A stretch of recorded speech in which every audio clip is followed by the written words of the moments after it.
আজকে আমি ভুলে গেছি যে আজকে সোমবার, তার জন্য দীঘা থেকে সমস্ত বাসে একটাও সিট নেই। তাই অনেকক্ষণ দাঁড়িয়ে আছি বাস স্ট্যান্ডে, তারপরে অবশেষে একটা বাস পেয়েছি, যে বাসটা ডাইরেক্ট যাবে একেবারে অজয়নগর। আর আমি ঘরে পৌঁছেছি 1টার সময়। ঘর থেকে বেরিয়েছিলাম 6:30 থেকে, এখন বাজে 1টা। তারপর যেহেতু দেরি হয়ে গেছে, সেই দোকান থেকে নিয়ে নিয়েছি পরোটা আর তরকারি। তারপর খাওয়া দাওয়া করে রেডি হয়ে বেরিয়ে পড়েছি। বেরিয়ে যখন দেখি রাস্তার মধ্যে আবার বৃষ্টি, মনে হচ্ছে আজকে যে কার মুখ দেখে উঠেছি, মানে সমস্ত জায়গায় যেতে গেলেই বিপদ।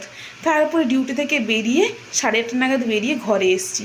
ঘরে থেকে এসেছি, সঙ্গে আবার নিয়ে এসেছি বাজার করে। কয়েকটা দিন বাড়িতে ছিলাম না, নাইটে চলছিল, ঠিকঠাক বাজার করাও হয়নি।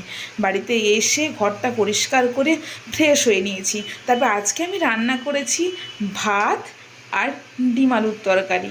মানে আজকে যে কী কষ্টে যে দিনটা কেটেছে না, এই সারাদিনটার কষ্ট যেন না আমি বাড়ি যেতে চাইছিলাম না, কিন্তু জেঠু শুনলো না। সে যাই হোক, ঘর থেকে